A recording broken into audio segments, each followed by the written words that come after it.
So we've had a lot of people talking about working on your business rather than in your business. And what does this actually mean? Well, one of the biggest challenges I see every day with people, in the course of trying to help people exit their business, is that even with a very profitable business, when the seller is integrally meshed into the business, there are no key employees, so that only he or she can manage or grow the business. I had a business a couple of years ago that I was trying to sell in Charlotte. He made over $1 million a year. We could never sell it because everybody came and looked at it and said, well, I'm not going to make $1 million a year. I'll need 4 people to do what he does. I mean, he was everything. He was running around. I mean, he worked very hard. It wasn't just a matter of working very hard. He did a lot of tasks within the business. Most entrepreneurs are classic A-type characters. They want total control. They don't delegate authority. That's fine until you want to sell the business. That sort of business model with the owner wearing many hats is very difficult to sell, really, to anybody other than an industry buyer. However, next slide. An industry buyer is your best and your worst buyer. What do I mean by that? It's your best buyer in as much as they'll almost certainly succeed and carry your legacy forward. The training and transition time won't be very long, but they will pay you bottom dollar. They'll be looking to, they don't really need you. All they're doing is buying extra gross to add to what they've already got.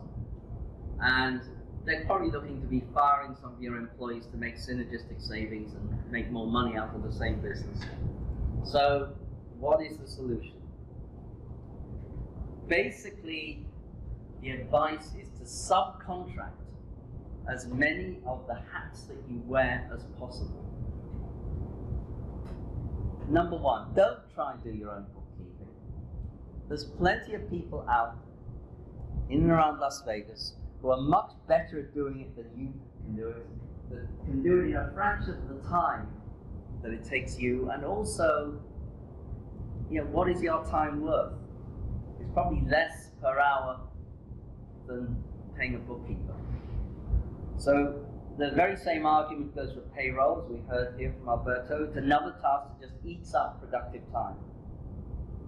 Similarly, subcontracted human resource management. Most owners have neither the time nor the expertise to keep ahead of federal and state laws. And, that's where you can get into trouble. Hire a good webmaster. An internet presence today is vital in e-commerce. It really makes a difference. Not your idiot cousin who spends all his waking hours in his bedroom on the computer. Go to a professional web designer, professional SEO expert. The sales are the lifeblood of any business, and today you've got to have a good website. We've already talked about that today. Now, if necessary, get someone else to answer your phones. Employ a professional phone service. First of all, it'll give your organization a better appearance to people calling in. And secondly, it frees up a lot of your time. I know I get more work done if I go in on Saturday morning when there aren't any phones going. When you're working on something and you keep having to stop and answer the phone, it distracts you, it's not efficient. And really, these phone answering services are not that expensive, and they can forward phones to you nowadays with technology wherever you are. I had a business several years ago in Charlotte that I sold, where basically the seller of the business, he rented out dumpster containers for construction. He spent most of his time down by his pool in Florida. But nobody knew that because the phones were professionally answered and then forwarded to him by the pool. And he scheduled out his drivers, he had it all on remote control, and it worked very well. So I think the final point though is sales. Have salespeople. You wouldn't believe the number of businesses I go and see And they almost brag, well, we don't have any salesmen. Well, if the owner is the salesman and then the owner's going to leave, what's going to happen to the sales?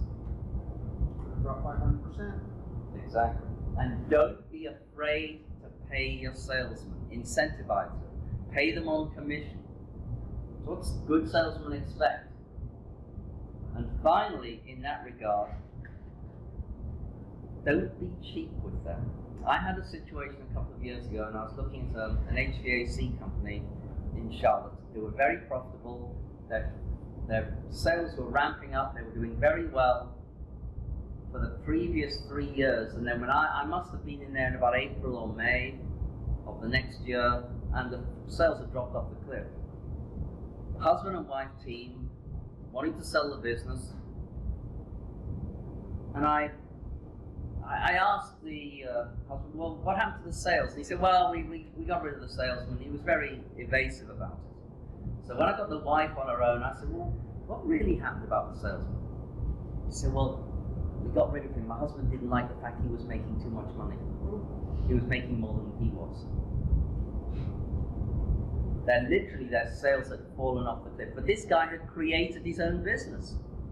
He was being paid on commission, and because he was so successful, they were successful. So employ salespeople, don't be greedy, pay them on commission, and then when you sell your business, the sales are still going to be there. So finally, my final bit of advice, take plenty of out-of-state vacations. That way you'll know if your business can run on its own. Makes sense. Actually, good advice. Yeah. That's the way to put your business on autopilot. It'll be easier for you to sell your business when it comes time to exit, and you'll get more money for it. Simple as that. Thank you. So business automation can be fun. Oh, let me just add one thing about the incentivizing, and this wasn't even just for salespeople.